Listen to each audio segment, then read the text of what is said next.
In March 2026, Iran fired 4 ballistic missiles directly at Turkey. Not one of them was intercepted by Turkey. Every single one was shot down by NATO.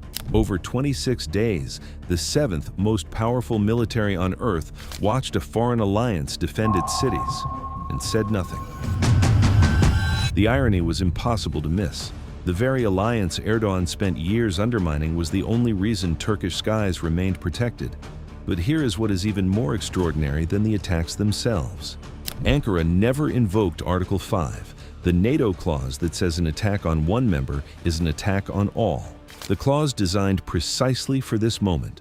Turkey chose silence, and that silence is not a bureaucratic oversight. It is a confession, the most revealing thing Ankara has done in years, because invoking Article 5 would have required Turkey to formally admit, in the most official language possible, that its own systems failed, that it needed someone else to defend its sky.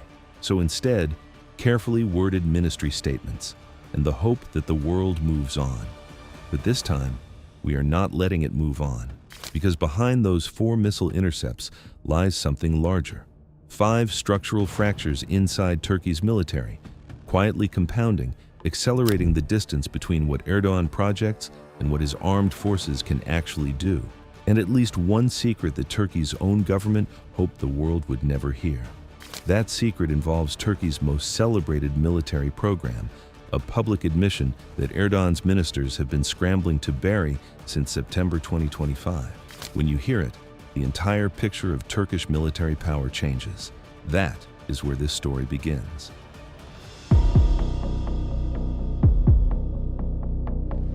Let us be exact about March 2026, because Ankara's language was chosen with extraordinary precision, and that precision is itself the evidence. After each of the 4 Iranian missile incidents, Turkey's Ministry of National Defense released the same carefully constructed statement: NATO air defenses had intercepted the missile. Not Turkish air defenses, not national systems, not the S-400 that Erdogan paid $2.5 billion for and stood in front of in a nationally televised ceremony in July 2019, declaring it Turkey's statement of strategic sovereignty. NATO air defenses, 3 words, selected deliberately. Because the alternative, telling the Turkish public that the S-400 sat idle while ballistic missiles flew over Gaziantep, was a statement Ankara could not make. Here is the structural reality. Turkey operates a layered air defense architecture, aging Hawk batteries originally designed in the 1950s, the domestically developed HISAR short-range interceptor, and the S-400. During all 4 attacks, none of them engaged. NATO air defenses performed every intercept. Why? Because the S-400 is not a NATO system. It was built to fight NATO, not alongside it. It cannot share targeting data with Patriot batteries. It cannot communicate with NATO AWACS early warning aircraft. Its command and control architecture is fundamentally incompatible with the integrated sensor network the rest of the alliance uses. In a real ballistic missile engagement, Turkey's most expensive air defense asset provided 0 defensive value. And NATO's Patriot batteries are not permanently Turkey's. They are alliance assets, positioned according to alliance priorities. Those priorities can change. If they did, Turkey would have the S-400, the HISAR, the aging Hawks, and nothing else between its cities and the next missile. That is the territorial exposure that March 2026 documented in real time. A military that outsourced the defense of its own airspace and then chose silence over the one legal mechanism built to protect it. That is Fracture 1, not a malfunction. A system operating exactly as the consequences of Ankara's decisions would predict. By the way, only 18% of viewers are subscribed. If this kind of deep dive geopolitics matters to you, like and subscribe.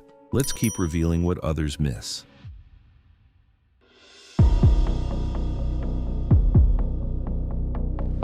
In 2002, Turkey became a founding industrial partner of the F-35 Joint Strike Fighter program. Turkish defense companies manufactured components. Turkish pilots trained on the platform. Ankara was set to receive more than 100 of the most advanced combat aircraft ever built. None of it happened. The S-400 triggered CAATSA sanctions in December 2020. The following year, Turkey's expulsion from the F-35 program was finalized, not suspended, expelled. Now look at what Turkey's immediate neighborhood is flying. Greece has signed the F-35A contract, deliveries beginning in 2028. Israel operates the F-35 most advanced variant in service anywhere on Earth. Turkey still relies on an aging F-16 fleet, airframes whose fundamental design dates to the 1970s. Against an F-35 in a contested engagement, a Turkish F-16 is not facing a tactical challenge. It is facing an asymmetry, detectable, trackable, and targetable before it achieves radar contact with its adversary. Ankara's public answer to this gap is the KAAN, Turkey's indigenous fifth-generation fighter. Erdogan presents it as proof that Turkey does not need the F-35, as evidence of sovereign industrial capability, as the aircraft that makes the expulsion irrelevant. Now, here is the secret that his government has been working to suppress since September 2025. Turkey's Foreign Minister Hakan Fidan was in New York. He sat down with journalist Amber Zaman, and he said something his government never intended to become public, that the F-110 engine license, the American engine running every single KAAN prototype, is stuck in Congress. And then, the sentence that triggered a political storm inside Ankara. Without congressional approval, production of the KAAN cannot begin. Stop and sit with that. Turkey's sovereign fifth-generation fighter cannot enter production without permission from the United States Congress, the same Congress that expelled Turkey from the F-35 program, the same body blocking Turkey's F-16 upgrade requests for years. Washington holds a legal veto over the aircraft Erdogan is presenting as Turkey's declaration of air power independence. Officials scrambled, reinterpretations were issued, alternative engine timelines were publicized. None of it changes the engineering fact. As of 2026, the KAAN is an aircraft Washington can ground before it ever flies in operational numbers by withholding a single export license, and it goes further than the engine. The KAAN airframe was co-designed with BAE Systems. European subsystems, mission software frameworks, and structural materials are embedded throughout the aircraft. Even if Turkey's domestic TF-35,000 engine reaches flight readiness, a target projected optimistically for 2032, the aircraft still contains veto points across the United Kingdom and the European Union. Turkey's sovereign fighter is not sovereign, and Ankara's own foreign minister said so, out loud, in New York. That is fracture 2. Not just an air power gap, a strategic dependency wearing the uniform of independence. But air power is never just about aircraft. It is also about the people inside the cockpit and the institution behind them.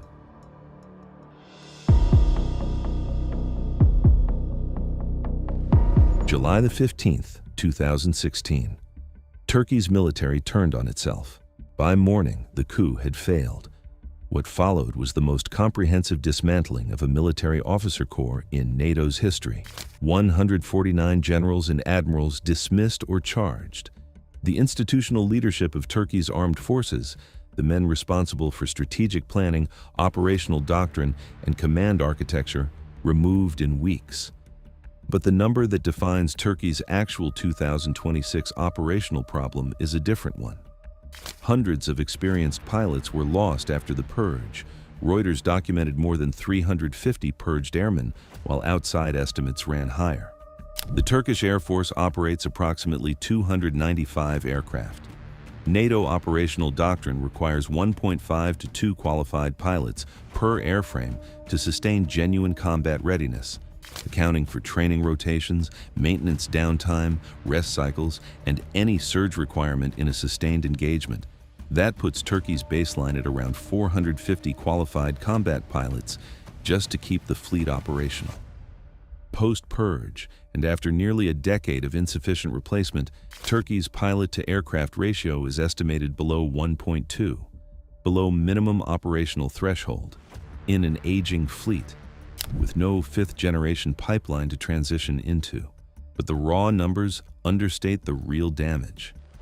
The officers and pilots removed in 2016 were not randomly selected from across the institution.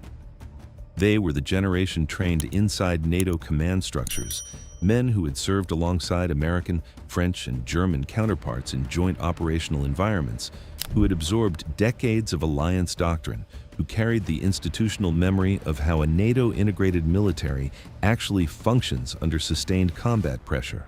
That knowledge cannot be ordered back into existence, and it cannot be replaced by loyalty alone. Erdogan rebuilt his officer corps, but he rebuilt it on a different foundation: political reliability over operational experience. What emerged is demonstrably obedient. Whether it is capable, at the level that predecessor generation was, is a question that no Ankara press briefing answers directly. There is a further dimension. The officers now entering senior command positions in 2026 spent their formative careers inside a military culture defined by purges, political surveillance, and institutional uncertainty. A culture that rewards caution over initiative, self-preservation over decisive action. That is not the culture that produces command clarity under peer-level combat pressure, when decisions take seconds and mistakes are irreversible. That is Fracture 3. The Purge did not just remove individuals, it changed the institution itself, and a decade later, the effects are still compounding inside every headquarters, every command rotation, every operational exercise Turkey runs. And this is where military analysis meets another reality. Capital does not like uncertainty. When a system loses experienced people, when institutions weaken, when continuity breaks, the consequences do not stay inside the armed forces. They spread outward, into confidence, into investment, into the way markets price risk. And that matters, because geopolitics is never just about missiles, bases, or maps. It is also about how money reacts when stability starts to crack. Understanding that is one thing. Positioning yourself for it is another. And for me, that begins with having the right access to the market. That's where today's sponsor, Freedom 24, comes in. For me, investing is not about chasing noise or jumping on every headline. It's about building exposure carefully through real assets with the flexibility to think long-term. I use Freedom 24 because the platform is straightforward, the fees are clear, and it gives access to global markets in a practical way. More than 1 million instruments across 20-plus exchanges, including stocks, ETFs, and bonds, through a regulated broker with client assets held in segregated accounts. And instead of trying to guess which one company will win, I usually prefer the logic of broad diversification through long-term ETFs. That is why many serious investors keep names like VUAA or SXR8 on their radar. Because when volatility hits, disciplined investors do not only see fear, very often they see opportunity at better entry prices. Of course, investing always involves risk, and past performance is never a guarantee. But for someone starting out, the most important move is not creating the perfect portfolio on day one. It is taking that first step, understanding how the system works, and beginning to build over time. If you want to explore it, check the link in the description or scan the QR code on the screen.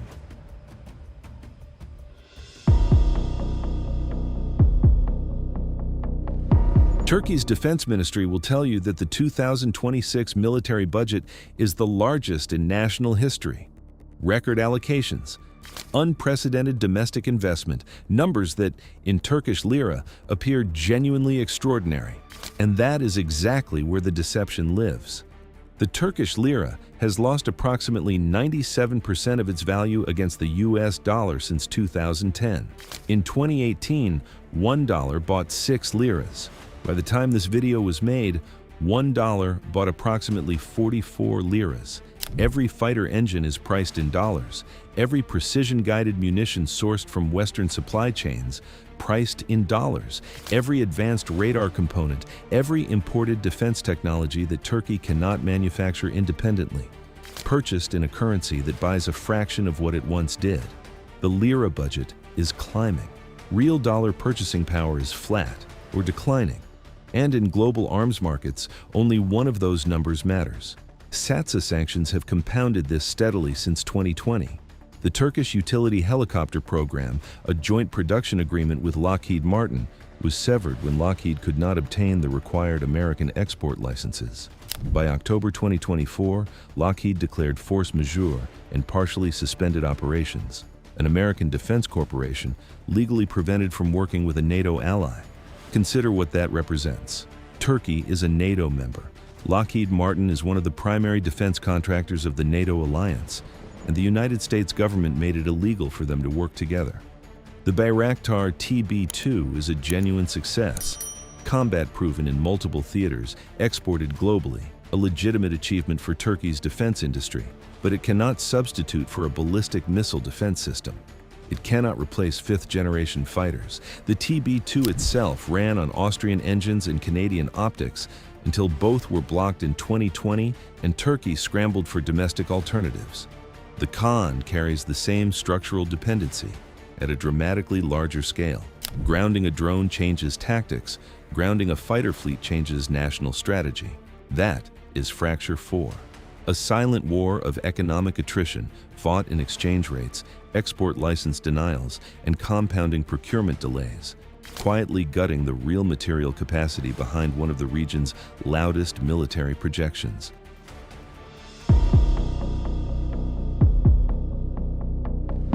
Turkey is a NATO member. On paper, the most powerful military credential any nation can hold. But membership is not position. And Turkey's position inside the alliance has been quietly, systematically degraded. In May 2025, the U.S. Navy awarded a $43.91 million infrastructure contract for upgrades at Suda Bay in Crete, already the largest American naval installation in the Mediterranean, expanding its capacity further. Alexandroupoli in northern Greece, barely a footnote in NATO operational planning a decade ago, is now a primary American military staging hub. U.S. heavy armor moves through it routinely. Alliance reinforcement plans for the Eastern European flank are built around it. There was no press conference announcing this shift, no policy declaration, just contracts, ships, troops, moving steadily toward Greece and away from Incirlik Air Base in southern Turkey, once considered the crown jewel of American positioning in the Eastern Mediterranean. The reason is one Turkey built for itself. When the S-400's radars are activated, and they have been during Turkish testing, they collect technical data on every aircraft within range. NATO F-35s, NATO AWACS, NATO electronic intelligence platforms. This is a Russian intelligence collection capability operating inside a NATO member's territory, accumulating data on the alliance's most sensitive operational assets. Not a theoretical risk. A documented intelligence exposure that no NATO planning staff can responsibly ignore. Turkey has not been formally expelled from alliance planning, but it has been moved to the margin, and the margin is widening with every infrastructure contract signed in Greece, every logistics hub upgraded in Alexandroupoli, every carrier strike group rotation entering Suda Bay rather than Turkish waters. Even if Ankara resolved the S-400 question tomorrow, as Erdogan has publicly signaled willingness to consider, the structural ground lost since 2019 cannot be recovered with a diplomatic agreement. Turkey's engineers were not building F-35 components during the years of exclusion. Turkey's pilots were not training on fifth-generation platforms. 6 years of industrial and technical development simply absent. The alliance did not pause, it continued without Turkey. That is Fracture 5. Not just strategic isolation, the removal of the backstop that has been quietly masking every other fracture on this list. Without NATO's Patriot batteries, Turkey's airspace is undefended. Without NATO's intelligence architecture, Turkey's command picture is incomplete. Without NATO's logistics and planning integration, Turkey's operational reach is dramatically reduced. The fractures do not exist independently. They compound each other. And Fracture 5 is the one that removes the mask from all of them.